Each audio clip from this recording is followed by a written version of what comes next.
Um, Ariel and I thought that we'd like to introduce the substance of the symposium and take 5 to 10 minutes to kind of lay out what to expect in the next day and a half. And for us, the idea for the symposium begins from the following observation, which is very simple, but probably in many ways also very incorrect. The basic rule of liability in tort law is fault. The basic rule of liability in contract is no fault. And for private law scholars, this is probably the most dramatic and important difference between torts and contracts. And it's puzzling. It's puzzling particularly for people that adhere to the law and economics view that regard these areas of the law as two examples of the law doing basically the same thing, and that is giving incentives for people to take precautions against harmful consequences. In tort law, the harmful consequence is an accident. In contract, the harmful consequence is breach of the promise and the harm from breach.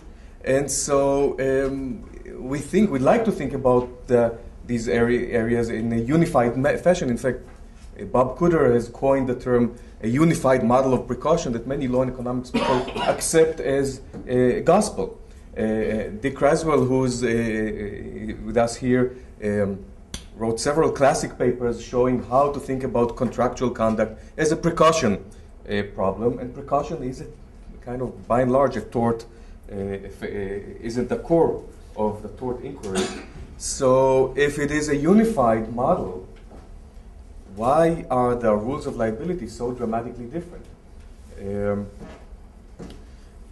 This is the background puzzle, and we think that any explanation, any kind of an attempt to explain this, benchmark question, this fundamental question, has to begin with a better understanding of the role of fault in both areas. Now, this is not a tort conference, so what we're doing is the first half of the job to understand a little better the role of fault in a contract law. And we're trying to do this in this symposium, I guess, in the three ways that we always do things. First, descriptively, to try to describe what's going on.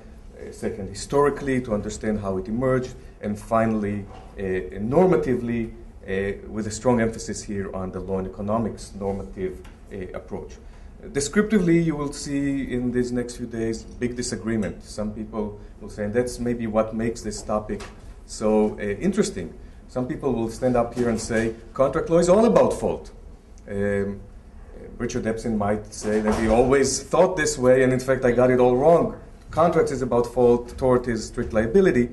But in other views, Mel Eisenberg, who is not here but contributed a paper, George Cohen, who has maybe launched this kind of inquiry that we're all doing here today, will demonstrate that fault is everywhere in contract doctrine. The other end of the spectrum, Bob Scott, who is not here, but Fabrizio Cafaggi will present his paper and discuss it, and Dick Posner, who will be here tomorrow, will argue that contract isn't not at all about fault. It is a strict liability regime by and large. In between, we will have different accounts that identify some kind of an intermediate role for fault, if you want to think about it this way. For example, Eric Posner, who will speak here first today, would show show us the situations in which no fault can be a defense against liability. Showing that the party was not in fault would lead to a reduction of liability. There will be several articles that will discuss the intermediate role that comparative fault has in contract law relative to its more expansive role in tort law. That is the descriptive portion of our conference. Historically, we will, some contributors, notably Roy Kreitner, who will speak in the first panel, and Richard Epstein, who will Richard Epstein too, will discuss how this divide came about, why did the rules of fault develop differently in contracts and in torts. Stefan Grundmann as well will demonstrate, just to kind of give you a taste, Kreitner will argue that historically fault standards were considered as publicly imposed, as socially imposed, and that was in conflict with this the basic underlying notion of contract as privately imposed, as parties' creation. But perhaps the most of the time we will spend in the conference here will discuss the normative perspective, namely how to justify the particular contours of the rules of fault in contract law. And I think we'll be able to identify three prongs of this question, or three directions in which this question. First, should fault play a aggravating factor, be an aggravating for a party who breached with much fault? Should that party be liable for more?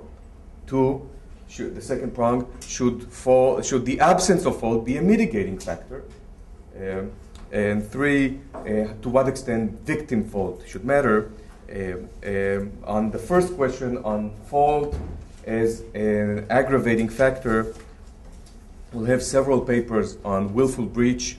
One of the fascinating puzzle, why willful breach is sometimes regarded as more severe than accidental or inadvertent breach. This will be three papers that address this from an economic perspective, providing three different economic justifications for the willful breach doctrine. And another paper by Shana Schifrin thinking about it from the perspective of morality. Is willful breach morally wrong, worse than other kinds of breach? I mentioned the no-fault defense idea. That will be the focus of Eric Posner's thesis. There will be, and the third prong, the comparative fault factor. Ariel Porat will advance a thesis that comparative fault has to play a more important role in contract law, and could and should play a more important role in contract law. Robert Scott's paper takes the opposite view, and in between we will see interesting ideas about the role of comparative fault. So Levmore, for example, will describe how parties can vary the magnitude of the comparative fault defense in their contract.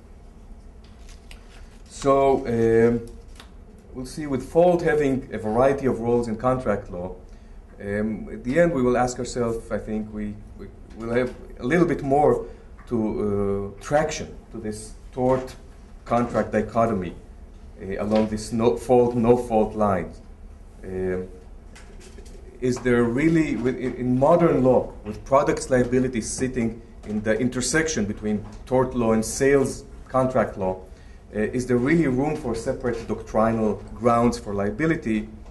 In the end, was Kutter right? Is it a unified model, not just in economic theory, but in legal doctrine? Can we unify much of the doctrine, can peel off the labels and see that they're doing the same? I think that against the tradition of clear and rigid, but I think we'll find out inaccurate distinctions, we hope that the contribution of this symposium is in constructively blurring the picture. So with no further ado, we'll start the first panel.